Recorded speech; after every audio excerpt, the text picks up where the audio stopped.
এই ফলটা আপনারা আপনাদের জেলায় অবশ্যই দেখছেন কম বেশি, কিন্তু অনেকেই নাম জানেন না বা অনেকে খায় অনেকে, এমন অনেক আছে। কিন্তু এইটা আমাদের মাদারীপুরে এটাকে অনেকে বাঙ্গি বলে, অনেকে আবার ফুটও বলে। হ্যাঁ, আর এটার গ্র্যান্ডটা কিন্তু অতুলনীয়। বাঙ্গি বলে কারণ হলো এটা মনে করেন যে বাইল্লা ফুট যদি হয় এটি মনে করেন ফাইটটা একদম জায়গায় জায়গা।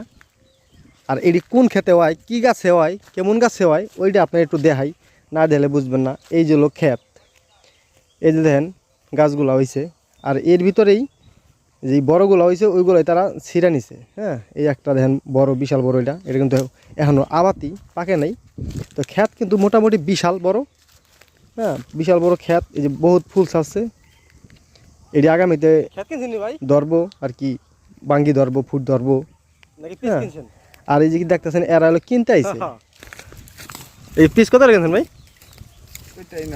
হ্যাঁ, কোন কি? ও আচ্ছা আচ্ছা, এরা কি, এরা হলো ব্যবসা করতে আইছে। এরা তো ব্যবসার গোমর তো আর ফাঁস করবো না, কথা বুঝেন নাই? এরা মনে করেন যে কিনছে, ধরেন 3টাতে কিনছে, 5টা 6টা আমি কী করবো, কথা বলছেন, কথা বললাম আর কি। আর এখন মনে করেন যে ফার্স্ট সিজন এই বাঙ্গির প্রথম উঠে যাচ্ছে।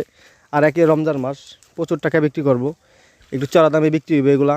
আর গাছ পাকা দেখতেই আছেন, মোটামুটি খারাপ না, ভালোই। আর যে বিক্রি করছে সে তো মনে করেন যে কোটিপতি হয়ে গেল অলরেডি।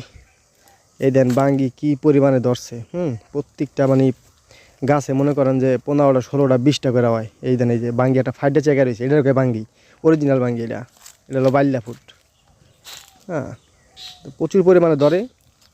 মোটামুটি পুরা ক্ষেতটাতে ঘুরে দেখাই দিলাম না, কারণ অনেক বড় ক্ষেত। এই সিক্রেট আপনারা জীবনে কেউ কইব না, এটি মনে করেন যে সিক্রেটই, ঠিক আছে?